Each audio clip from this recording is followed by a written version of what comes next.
Dr. Julian Yu, thank you for joining me to talk about your composing. Pleasure. And Marion Gray, thank you very much for coming along and helping us investigate a bit what goes on in the mind of Dr. Julian Yu for composing. What was your initial impetus to compose? I think about 12 years old. 12 years old. Yeah. And were you just spontaneously drawn to composing, or did you play an instrument? No, that's during the Cultural Revolution time. In China? So every morning, the school nearby, the very loudspeaker just broadcasting a lot of Chinese revolutionary, music songs. Yeah. They put a Chairman Mao's quotation into music. Yes. So a lot. Then on the bed, I listened to it. So just almost like a morning wake up and call that in the morning. Okay. So I listened to all these songs and learn them. And then I found only 7 or 5 notes per song. Yes. So were they you just mixed up with the different orders, and you can have a song. So I just imitating them. By writing or by singing? By writing in the numeral notation. Mm-hmm. 1, 2, 3, 4, 5, do, re, mi, fa, sol. Yep. Then I showed this to my music teacher. Yes. He is very, very encouraging. Mm-hmm. So that was my first song. It's a quotation on Chairman Mao's quotation. A quotation of Chairman Mao. Yeah. Yeah. So you've continued this, haven't you? Really, the idea of quotation using existing other music to improvise with that as a composer and produce your own work, commenting on that. Would you say that's fair? Yes. Yeah. Since that time, since you were 12 years old. Yes. Yeah. But did you learn instruments? How did you? Because you were playing the chin, weren't you? Played erhu and jinghu. Yeah, erhu. Yep. And that's because at that time, Peking opera, revolutionary Peking opera, were popular, and every school has to learn it. It's they call it 样板戏. 样板戏means a model revolutionary Peking opera. Mm-hmm. It's all set into the revolutionary content. Yeah. So I joined the instrumental group of my school. Yes. Playing erhu and jinghu, with the. And how did your development progress from there to say ending up at Tanglewood with Leonard Bernstein? Can you tell me a bit about that? Because that's a fascinating trajectory to go from, growing up in the Maoist cultural revolution and then ending up at the premier American music conservatory. It would have to be the opposite. Opposite ends of the earth, opposite philosophy, everything. Yeah. Well, first one, the important thing is how I enrolled with a study in the Central Conservatory of Music in Beijing. Mm-hmm. And I remember the examination, entrance examination. My school teacher recommended me to get that examination, and everybody, tried to impress the jury member with the playing violin, cello. They also Western instruments. Western instruments, yeah. I pick up the Chinese fiddle. It's only 2 strings, even not 4 strings. And you must have been pretty good then. Well, luckily, the composition, the teacher from conservatorium is the person who expert on Peking opera. Okay. So he thought this is a young, 15 years old boy. And you were doing something more Chinese than the Western instruments. My entrance would work, this work, not even in five line notation, only a numeral notation. So I can't read it, the 5-stave notation. So you couldn't read staves. And what age was this? What age were you? 15. 15. Yeah. Mm. So when, what happened after 15 then? Then I, because the teacher who examined me is an expert on the picking opera music. Yeah.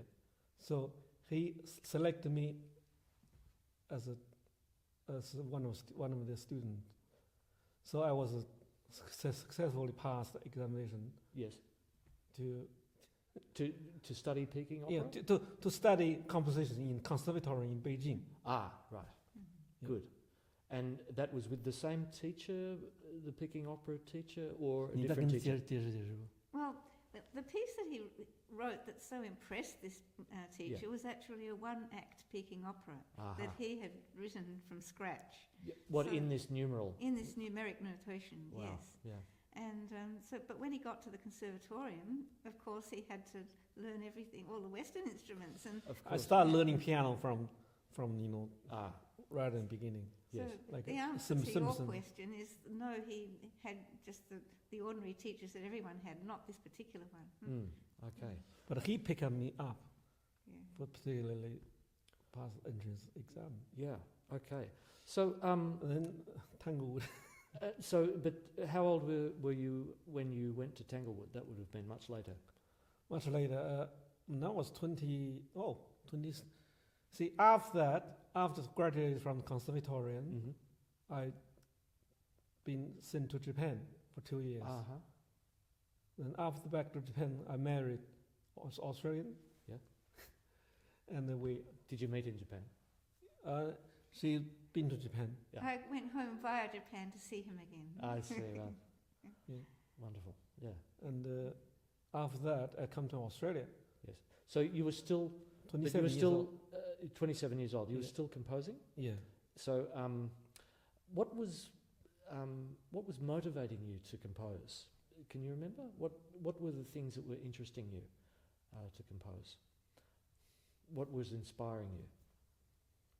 Oh, just a good idea, I think. Yeah. Not any particular composers or particular styles?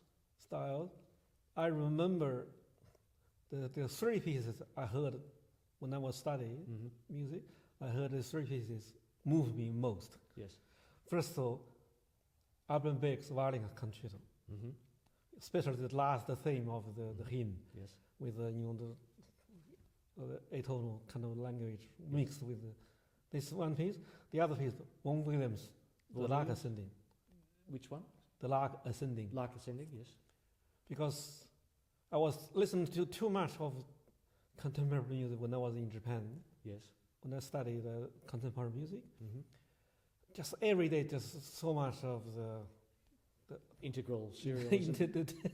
Dissonance music. Yeah. And then suddenly I heard this piece. Make me think of China. Because it's pentatonic, the third piece is Shostakovich. Shostakovich, people always ask me, which one are you the favorite? I said number 12. They were shocked. Because they don't think 12 is very good, because it's dedicated to Lenin and dedicated to October Revolution. But this music very so vivid and remind me of a lot of the films, Soviet Union films I have saw long time ago. Yeah. I can remember when Julian first went to Japan, he wrote back to me and said, everything's modern, everything's atonal. I just don't know where to start, how to get into this. Okay. And yet, when you did go to Tanglewood, your music was singled out by Leonard Bernstein as being particularly advanced. It's very interesting. Yeah. I remember we have a session with Bernstein, and there are 10 composers in our class. So then Lenny will normally look at every piece. If he like it, he like it. If he doesn't like it, just throw it away. And the scores are not stable together. So they're holding the pages everywhere. Oh dear. So we were very Nervous. nervous. Yes. But he looked at my composition. He said, "You're fucking genius." Because you can't use that, can you? No. The people said, "Julian, I'm sorry." Yeah. I thought, what? Very nice comment, but you can't use it directly. Yeah. But I mean, that's a spontaneous reaction too. He looked at my music. He asked questions. Mm. He's particularly dislike the ending. My ending. Actually, I said, actually, ending is not a part of my piece at all, because the piece is a little bit too short. I added one of my solo piano piece at the end, just orchestrate a little bit of solo piano part. Yeah. So he looked at us. Like, this don't belong to there. Okay, so you could tell. Yes, I can tell. Yeah, clever. So when did you decide to come to Australia? In 90. Oh, When did you decide? Before we were married, because that was part of the contract. Yes. So how old were you then? Was that before or after Tanglewood? before. Yeah. Before Tanglewood. Before Tanglewood. So We were married in 1984, and Mhm. Tanglewood was 1988. So 1988. Right. yes, we'd kind of been off and on for quite some time, because I came back to Australia after my studies, and Yes. it got a bit more difficult. But we decided to go through with it. So I went and came back in 1984 as a translator. Mm-hmm. Told him in no uncertain terms that I wasn't going to live in China all my life, and that's why we came here. Okay. So so you went to Tanglewood then from Australia. Yes. Okay. And was Australia? Did you find it particularly welcoming, apart from the fact that you were married to Marion? How was it coming to Australia for the first time? Just like we're isolated. I would just like to come to the desert Really? and just nobody. Mm-hmm. And I remember I went to the CES, South Australia, Mm-hmm. Commonwealth. Employment service. If you want to get a benefit, Mm. unemployed benefit, you have to register. Yes. You register, you have to have a form, fill out the form. Mm. So I started filling my form, name, age, date of birth, Mm. and skill as a composer. I look at all the others, all the carpenters, the bricklayer, this sort. Yeah. And so I have to present it to the clerk Yes. in the office. Mm. They look at it. I'm sorry, we don't have this job for you. Yeah. Next one. So that was my first time. Yeah. So this complete must have felt awful that the thing that was your occupation wasn't even on the radar in Australia, as I think for a lot of composers. So I never thought a composer. Probably the first time I put my occupation as a composer.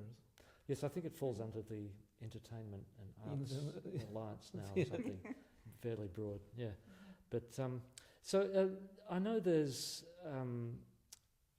a lot of amusing titles and references in your music. Is this how you deal with life? You sort of have a humorous attitude or an ironic attitude. A lot of your titles of your pieces are puns, I've noticed, or are in some way using very familiar works as a basis for you to then bend them out of shape. Is this a way of you coping through composition with your life circumstances? Well, for the last 20 years, 10, 15 years, this is more obvious. Yes. I use more existing pieces. Yes. But before that, it's different. Before I thought I need to write a few, monumental kind of work. Yes. Yeah. And I normally based on Bach. Yes. But using I don't mean to imply that you're that's all that you're Yeah. works do, by the way. It's just that... For me, the totally, how to say, the real originality, original work does not exist. No, of course. So this, you always to do something with something. Yes. So that's Stravinsky said it was, something about great composers steal. Yeah. Yeah. If you have a very high skill to steal, Yep. you're a good stealer. Yes, yes. But it's interesting that your language also is, although you're trained in, avant-garde techniques, integral serialism and so forth, your music, I'm thinking the music that I'm familiar with, is always seeking a sort of connection with the canon of music, with the canon of Western music. You're always seeking like a memory of the music that's gone before. Would that be a fair thing to say? Yes. I mean, your piano sonata, for instance, sounds familiar, although it's completely original. Yeah, because I use the familiar music as the base of my music. It's not a thing, but the whole music, note by note, proportionally enlarged. So then I compose in between those notes. Yeah. So that was why you think something very familiar. Yes. Yeah. Even when you're you have very intricate scores, which, I mean, from a pianist's perspective, you condense down, instead of using more and more staves, or more and more possible lines, you tend to go the other way and you use less and less staves. In fact, one stave, I remember, one of your very difficult piano pieces is all on one stave, and you managed to create a huge palette of pictures and sounds and a landscape there just with the one stave. Yeah, that's what impromptu, I think. Impromptu, yeah. And that's a. Why did you do that? I saw music by a Japanese composer. Yes. Takahashi. What's his name? And he wrote all his music on one stave. Okay. So I thought I must have one. Well, it makes it a bit more compact, I suppose. Yeah. And my teacher had said the real composer have two, at least these two genres in his list of work. One is the solo violin, unaccompanied solo violin piece. Yes. The other is string quartet. So almost a very good composer have these two in their list of work. So the piano piece, I presume I think it even more should add to this list. Should add So if you are a good composer, you should have at least three. Right. Yes. Okay. So are you trying to relate it to the solo violin piece by only using the one stave? Yes. Yeah. That's. So was that a joke? Was that something to throw the pianist, or was this something of more of a challenge for you? I think more compositionally more interesting, because always although one stave, but the spectrum of the sound quite a big, wide. Yeah. So you should be able to creating something on those staves. The more limitations, the more character your music will gain. Yes. For example, talking about Chinese music, only you said in the little Jinghu, the fiddle I play, only one octave in good range. Yes, it has only one octave range. But the thing is, if you're thinking of compared with the violin full strings, you shouldn't compare with. But the more restriction in their limitation, the more other ways of composing. The notes should be placed. Yes. There's another way I don't know. I can describe clearly. Because the limitation Yes. is the point which you can recreating more and more. Yep. But if you have so many, like a violin, like a piano, have so many ranges. Yes. So you just simply just So you, cannot concentrate on those things. For example, dong da dong da di. Now, at this one octave don't have the low notes. So dong da da da di. From melodic point of view, the shortcoming become good point. To. So you're really trying to focus on reducing the amount of choice that you have. Yes. Yeah, that's another Stravinsky principle, isn't it? To make the most of very limited resources. Yeah. That was a principle that he...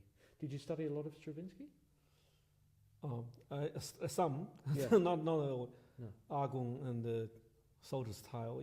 Yeah, I'm trying to get a picture of what composers, their influence on your style, because it's a very unique synthesis, for me anyway, of the Chinese Peking opera style, the quirky grace notes and explosions, etc., and surprises in your music, along with the ability to reference a lot of the Western canon, and these are references which are often humorous, but used in a way that to me is like a welcoming an old friend, paying homage to an old friend. And is this a fair thing to say that it's a homage, or because you're not parodying this music, are you? You're genuinely exploring it as a springboard, aren't you, for larger compositions? You've just done a piece, I believe, on Beethoven's 32 variations in C minor, the keyboard work, but you've done that for orchestra, yeah? Yeah. Yeah. So what was behind that? Could you explain your working method? I started to orchestrate, just 100% orchestration. Then after a few For a 100-man orchestra, 100-person orchestra? about 75. 75, yeah. Yeah. Okay. Yeah. After a while, you copy and paste. Yes. You start getting bored. Mm-hmm. Then the good thing is that getting bored is a good sign, because you need to put something new. Yeah. So I started putting something new. Then one after another. If this happened here, the next will happen like that. So gradually, Beethoven's original just means only the point or something to another point. So that's the whole thing. So you're looking almost hermeneutically at a piece of Beethoven. So you're reinterpreting that Beethoven original in a way that takes it in other directions. Sometimes when you get too far, and I bring back the original back again. So start again, and then this too much like Beethoven has to be modified. So always doing something when you feel bad and you feel this is not interesting. So when I see other people's music, I always like the good thing is that if you think, that's a fantastic piece, that's a fantastic piece, everything is a fantastic piece, you better not doing composition. I always very critical eyes or hearing if their music is not good then it's given me a motivation to write better music. For example, picture at the exhibition. Yes. I found that Ravel's orchestration has got too much mistake in that piece. So that was I want to do my version. So if I think everybody's good, now why there's no reason to The one reason, just that I feel that they are not very good enough. So that's when I needed to try to getting better. Yes. So that's my composition. So when you look at a piece like Pictures at an Exhibition in the Ravel orchestration, and you say, okay, I would do this differently from here to Ravel. Yeah. You're using that as you're sort of improvising with that orchestration. You're using the orchestration as a way to generate new pathways. Is that right? Well, first of all, the orchestration of the Ravel's version is wrong, because how can it be wrong? Promenade is a middle-aged man, like Mussorgsky. Yes. Walking from one picture to another. But trumpet, no trumpet. Trumpet is a marshal to in the military. When you blow a trumpet, always gives a feeling. It's a trumpet triumphant. So you think the use of the trumpet is wrong? It's wrong. Yeah. It is wrong in a promenade. Yeah. Okay. So when you say that the trumpet is, let's say, misplaced in a movement that is called promenade, then you're really affirming that the music is about something. Well, promenade is representing Mussorgsky himself. To look at from one picture to another. So the viola is the way to move closer to the middle-aged man. The timbre. The timbre. Okay. Yeah. Then after that, but surely the harmony, just like a military, military show. What's called a parade. Yes. They're all about a promenade, the first promenade. It's just like a military parade. There's not another right. So that's also why I put this right. Yes. Okay. Well, I can see that as something. I mean, a lot of people would not presume to improve upon a composer like Ravel. They would simply say, well, I don't think, I think I could do it a different way, rather than say it's wrong. And it says to me that you have a particular working method in that case about what you're trying to communicate through your music.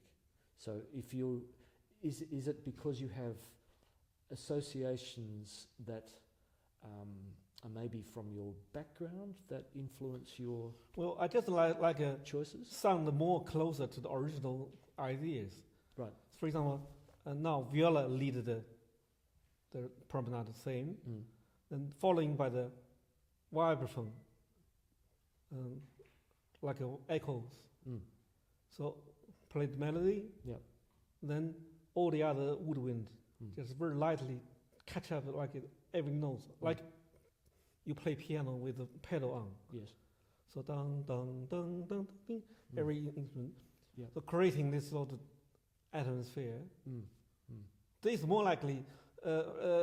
There's several places I just feel very distorted because for example, the gnomes, The gnomes. Oh yes, yes. Too frightening. It's a children's toy anyway. Yes. What's the point to using the trumpet? So frightening. But I think I can understand Ravel and French composers, particularly people influenced by Mallarmé, wanting to have more edge to their music at that time. I mean, L'Enfant et le Sortilège, his opera is one of these fantastic, almost horrific types of scenarios, Ducas's Sorcerer's Apprentice. It's got this really sinister edge. A lot of the music in France at that time was looking for a difference or for a distinction from the Wagnerian tradition, and could explain a lot of their effects. For me, I'd never thought of Ravel's orchestration as being wrong, but I felt because Mussorgsky himself, it's such a postmodern sort of piece, really. It's so weird, the piece. The most thing Ravel get is wrong is the final chime, the Russian Orthodox chime, big chime, yes, middle size, yes, and small size. yes, He just totally missed. They didn't orchestrating the big chime. wow, Like using violin or the No, he loyal to the piano part, yes, but he forgot that some sort of son is the the Russian Orthodox Church, the big chime. yeah, And in the Boris Godunov, Mussorgsky opera, he wrote himself the three big chime, middle-sized chime, and small-sized chime. He did it, but he didn't. In the piano version of the picture at the exhibition, the chime part almost is a copying his original piece. yeah. Let's move on. I want to talk about what your strategies are like for composing when you're given a commission, or even when you're just day to day. Do you have a set of strategies, a set of disciplines that you do? Can you describe that process? Normally, I don't have a plan. So, depending on the day. Yeah. So you rely on serendipity, just chance. Yeah. So that means ideas. Yep. If someone is too busy teaching, busy running around somewhere, you can't write music. Yeah. The composer has to be very free of everything. You just stay here, sit on the sofa here, feel nothing to do. Oh, mass composing. So you have a accumulation of this sort of feeling first. Okay. And for me, I don't have a lot of commissions. My commission always is, for last 20 years, always spread out. Yes. And this nearly finished, they newly come in. Yes. So that's very nicely organized. So you're not like a person who gets up and has a set day composing. You've got to have a. I hate commission because they ask you to write particular things, which is not your particularly, but with some sort of good name. Oh, I have been commissioned by somebody. I have commissioned by BBC, ABC. Yep. You have to say something, especially for those better names. Yep. And but for me, my best piece not commissioned. Yeah. The piece for two pianos you played before. Yes. Yeah. That's not commissioned at all. So can you describe how how that came about? How did the idea begin, and then how did you make that piece happen? Because it's not a commission, right? No. No. So why did it come into being? At that time, I researched into the Chinese ornamentation, instrumental ornamentation technique. That means from single, what I explained in the Twinkle Twinkle Little Star. Twinkle Twinkle Little Star. There's one section about Chinese music. Yes. So that's a simple melody. Yep. After elaboration, ornamentation become very, very, very interesting one. So, for example, original di da di da di dun, di da da dun, 5 notes, become another piece. Become dee-da-da-dee-da-da-da-da-da-dee-da-dee-da-dun. So these are like nested variations. Yes. And so each time you're going back into the variation and producing a new variant of the variation. Yes, and all melodic. So I was at that time I was investigating that topic. Then I thought, what happened if a Bach do mi so do mi in the period applied to this method? Then I start to idea. I was thinking, what can I do for those Bachs? Bachs not based on melody, it's based on the chord, triad. Yeah. So I thought, well, what about using the triad to decorate the triad? Yes. So you play C major chord, you play D flat major chord around. So then become another problem. How do you choose your decorating chord to the originals? So I have to. So you already got polytonality happening. Yeah. You've got in the central skeleton is the C major. Yeah. There's a D flat major below. There's a B major. That means semitone lower. So that tangle together. Yeah. The whole thing. And in the noise of that, there are variations that come because of the beating against each other of those harmonies. Yeah. Yes. Yeah. And then that's. So what are you seeking to communicate anything with an audience? Is it for an audience? No. It's purely for myself. Yeah. And I know that feeling very, very good because I didn't planning the whole lot, but in the end, work out so beautifully. The last chord merged from B major to C major, from D flat major to C major. I didn't plan this, and I look at later on. I analyzed. Yes. Perfect. And also I have feeling it's not my ability to write this piece. It's someone spiritually very high thing. How to say? To use my body to write this piece. So because people thinking, Julian, you never believe God, never to be a Christian. How can you have this sort of thought? But it's true.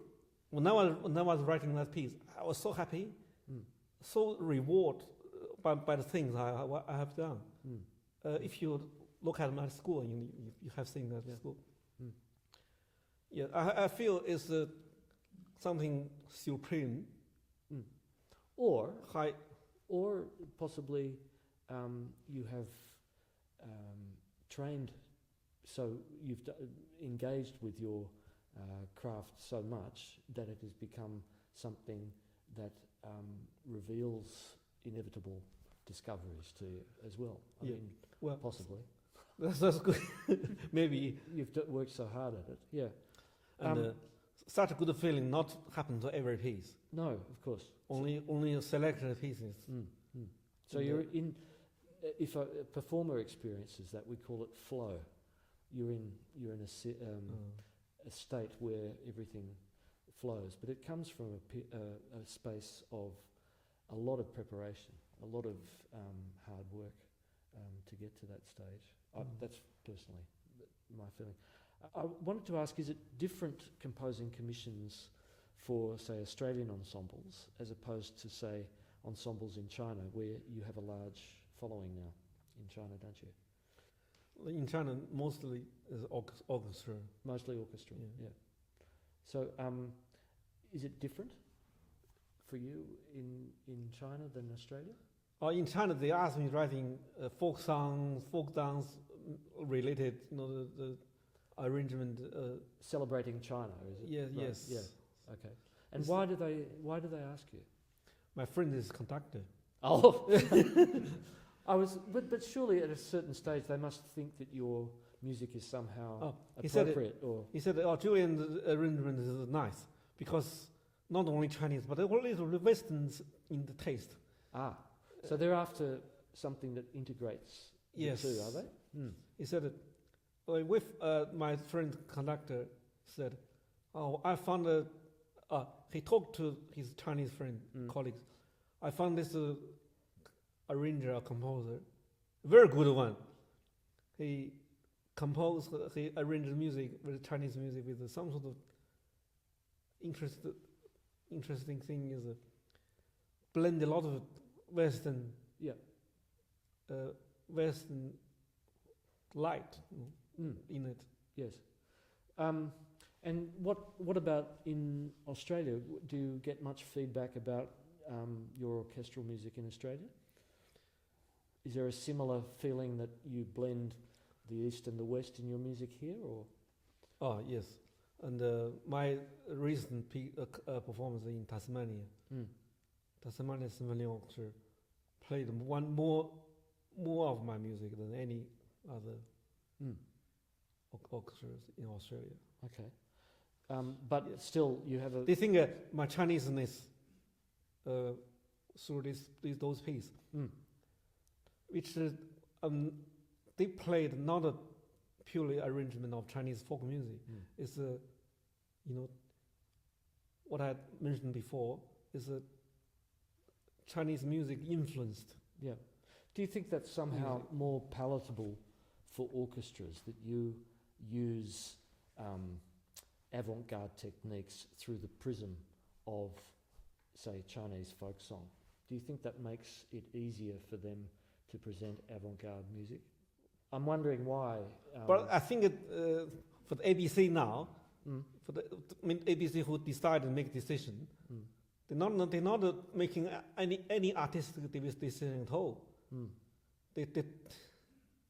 How can I say to them? Yes. Those people. Yes. It's frustrating, isn't it? Yeah. Yes. Let's move on. I want to just ask you lastly about education. You have a very strong pedagogical aspect to your compositions, don't you? You love working, for instance, with Twinkle, Twinkle Little Star.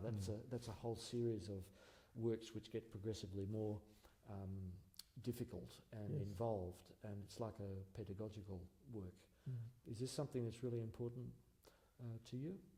Yeah. This is only part of my interest, probably.